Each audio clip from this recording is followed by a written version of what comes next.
Hello everyone! Magandang buhay sa lahat. Welcome na welcome po kayo dito sa aking Mathematics Tagalog tutorial.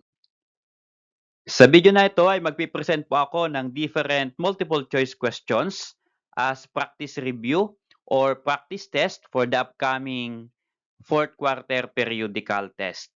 Ang content po ng video lesson na ito ay about the measures of variability. Ito po yung range, mean deviation, standard deviation, and variance. And another one is interpretation of the results of measures of variability. So paano nga po ba mag-interpret ng variability? The third one is the interpretation of primary data. So ano nga po ba yung primary data and how to interpret primary data? And the fourth one is interpretation of secondary data. So ano nga po ba yung secondary data at paano po interpret ang secondary data? So lahat po yan na lesson is all about from the Mathematics Matatag Curriculum. Okay? At ito po ay part 1 ng aking ginagawang reviewer for the fourth quarter periodical test. Okay, so let's start for number 1 question. The daily temperatures in degrees Celsius recorded over a week are 28, 32, 30, 29, 35, 31, and 33. Find the range. Okay, so given the daily temperatures over a week, okay, we are going to find the range. So ano nga po ba ang ibig sabihin ng range? So pag sinabi po nating range, yan po yung highest score minus lowest score. Okay, so mula po dito sa ating data, alamin po natin nasaan ang highest score. So ang highest score ay, bilugan ko, ito pong 35. At alin po dyan naman yung lowest score? Ang lowest score ay 28. So from that, high score and lowest score, to find the range, all you have to do is you're going to subtract. So what is 35 minus 28? 35 minus 28, that is equal to 7. So the correct answer is letter C, 7. Okay? Okay, for number 2 question. The data set are the scores of students in 4 summative tests. 2, 4, 6, 8. Find the mean or average deviation. So we have 1.5, letter B, 2, letter C, 2.5, letter D, 3. Okay, so itong question number 2 ay medyo may konting kahabaan yung computation ng pag-compute ng mean or average deviation. So pwede po ninyong i-post yung video na ito. Try nyo po munang sagutan, find the mean or average deviation. And then later, check nyo po yung idea nyo, yung sagot ninyo kung tama. Okay? Hindi ko po maibibigay yung computation nito kasi naipaliwanag ko po na po dun sa mga previous videos ko. Okay. So ang sagot dito sa number 2, find the mean is that, or find the mean deviation is that, the mean deviation is equal to 2. Okay? At kung di mo pa rin maintindihan kung paano po lumabas yung 2 as the mean deviation, pwede pong mag-comment dito sa ating comment section below. At papaliwanag ko po kung paano po yan na-compute. Okay, for number 3 question, the variance of a data set is 64. Find the standard deviation. We have A6, B7, C8, and D9. So yung given po dito ay variance. So computed na yung variance ng data set ay 64. Ngayon ang hinahanap po ay standard deviation. So meron po bang relationship between variance and standard deviation? Yes po, meron pong pagkakahawig ang variance at standard deviation. Okay, so paano po? So para makuha yung standard deviation, kapag ang given ay yung variance, which is 64, kukunin lang po natin yung kanyang square root. Pag kinuha natin yung square root ng variance, yun po yung kanyang standard deviation. Okay? So, what is the square root of 64? So, square root of, lagay ko ng symbol, square root of 64, that is equal to 8. So, our answer is letter C, 8. So, the standard deviation, if the variance is 64, is equal to 8. Okay? How about this number 4 question? The standard deviation of scores of grade 8 on their summative test is 6. What is its variance? So ito po yung reverse ng standard deviation and variance. So this time, ang given po ay standard deviation. At ang hahanapin naman po natin ay variance. Okay. So again, may relationship yung standard deviation at yung variance. So kapag given yung variance, hanapin yung standard deviation, kukunin po yung square root. Ngayon naman, ang given ay standard deviation, hahanapin yung variance, ita-times 2 lang po natin yung given na standard deviation or i-square natin. What is 6 square? Means 6 times 6, that is equal to 36. So therefore, yung variance po natin dyan ay letter B, 36. Okay? So again, kapag ang given ay standard deviation, para makuha yung variance, i-square lang natin. Okay? 6 square or 6 times 6, that is equal to 36. Okay, for number 5 question, which of the following does not belong to the group? Letter A, mean. Letter B, range. Letter C, mean deviation. Letter D, variance. So, medyo kailangan nyong intindihin yung question kasi naka-state dito, which of the following does not belong to the group? So, nakalagay po dito, not belong to the group. Ibig sabihin, yung iba dito ay magkakasama at may isa pong hindi kasama, not belong to the group. So alin po dito kaya sa apat na ito ang hindi nila kagrupo? Okay, basahin natin po. Letter A, mean. Letter B, range. Letter C, mean deviation. Letter D, variance. So alin po dito yung magkakagrupo? Okay, ang magkakagrupo po dyan ay yung range, guhitan ko, yung mean deviation, at yung variance. So yung range, mean deviation at variance, yan po yung measures of variability. Okay? Okay. Pero yung mean, hindi po yan variability. So yung mean po ay central tendency. Ano po? Kaya yung mean, ito po yung tinutukoy ng question na not belong to the group. So hindi belong to the group yung letter A. Siya po yung kakaiba. Okay? Number 6 question, it refers to the scatter or spread of data around their central tendency. It indicates how the distribution is scattered above and below the central tender. So what does it mean with this definition? Okay, so letter A, variance. Letter B, variability. Letter C, central tendency. And letter D, all of the above. Okay, so yung keyword po natin dito ay scatter or spread. So ano po yung ibig sabihin kapag ma-scatter or spread of the data? So ang tawag po dyan sa scatter or spread na yan, yan po yung tinatawag na variability. Okay? So that is the definition of variability. Okay, for number 7 question. The following are the range of Class A and Class B on their summative test. What does it mean?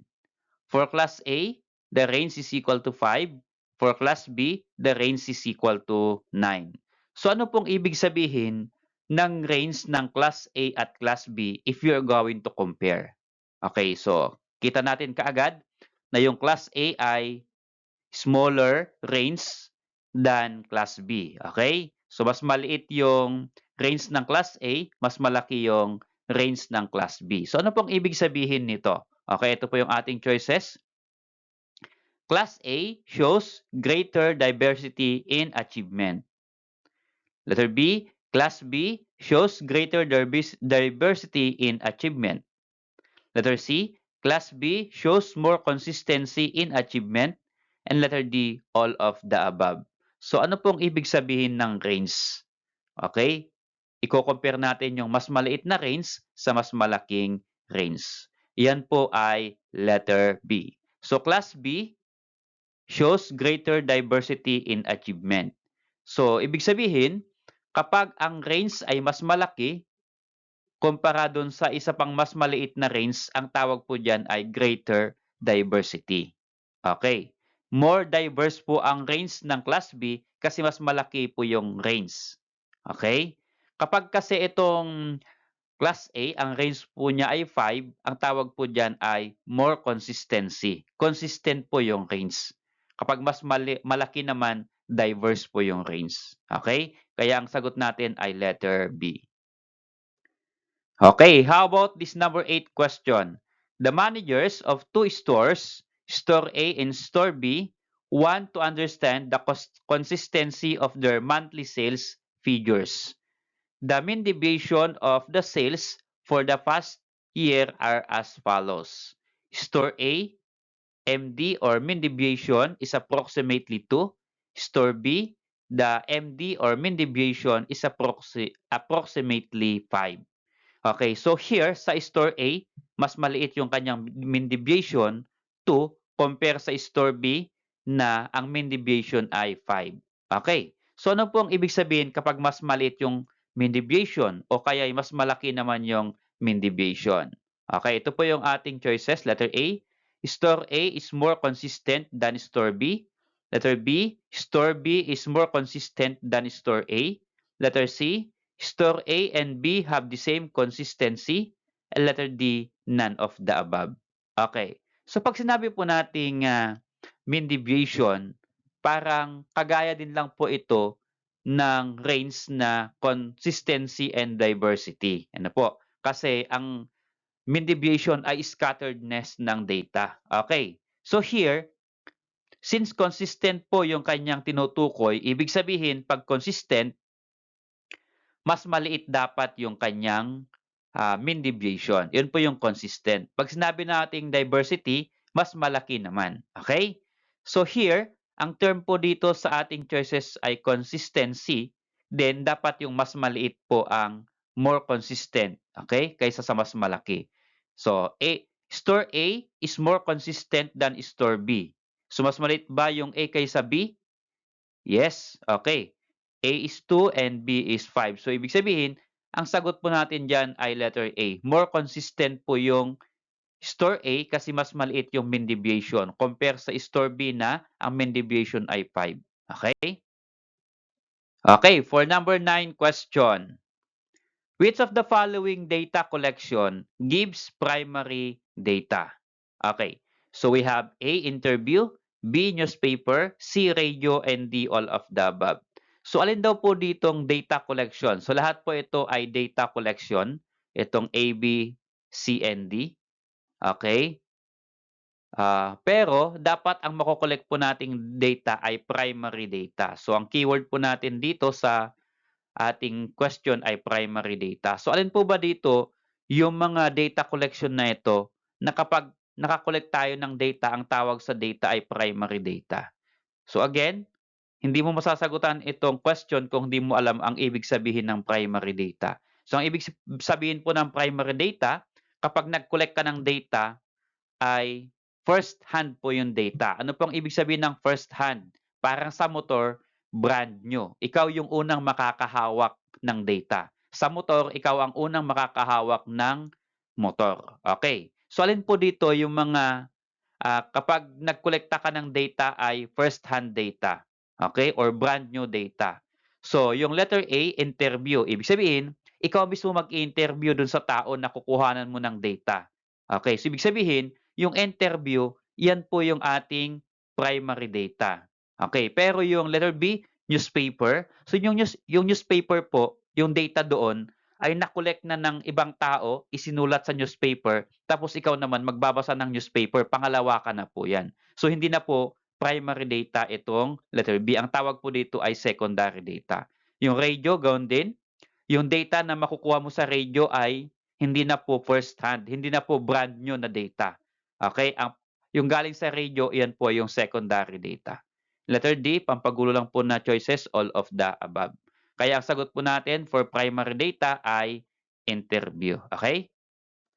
Okay, for number 10 question. A traffic analyst recorded the number of cars passing through an intersection at rush hour. The data collected is called letter A, new data, letter B, primary data, letter C, secondary data, and letter D, tertiary data. Okay. So, Ulitin natin yung ating situation. A traffic analyst recorded the number of cars passing through an intersection at rush hour. Okay, so traffic analyst recorder only, or yung traffic analyst, yung record mula doon, yun po yung first hand. Ano po? First hand kasi mismo yung traffic analyst ang nanguha o nagkolekta ng data. Okay? Kaya ito pong data na nakolekt na ito, since first hand, ito po yung primary data. Okay? So wala po tayong new data, nilagay ko lang po yun pampagulo. Ano po? Kaya kapag hindi mo alam ang ibig sabihin ng primary data at secondary data, ay baka ang magiging sagot mo dito ay new data. Okay? Okay, next for items 11 to 13. Okay? Refer on the graph below. Ito po yung ating graph. Number 11 question. What subject has the highest MPS? So, aling subject daw po ang may highest MPS mula po dito sa ating graph? Letter A, Math. Letter B, Science. Letter C, English. And letter D, Filipino. So sa ating pong graph, ang tawag po dito ay, or yung graph po na ito ay mean percentage score or MPS. Kaya ito po ang ating vertical number. Ito po ay kay MPS ng bawat subject. Kaya yung ating pong horizontal line ay subjects. We have Math, Science, English, Filipino. Ito po yung ating core subjects. Ngayon, mula po dito sa graph na ito, alin daw po ang may highest MPS? Yung pinakamalaki ang MPS. So, ibig sabihin, since ito po ay bar graph, ang may pinaka-highest MPS, yun po yung pinakamataas sa lahat. So, alin po dito ang pinakamataas na var?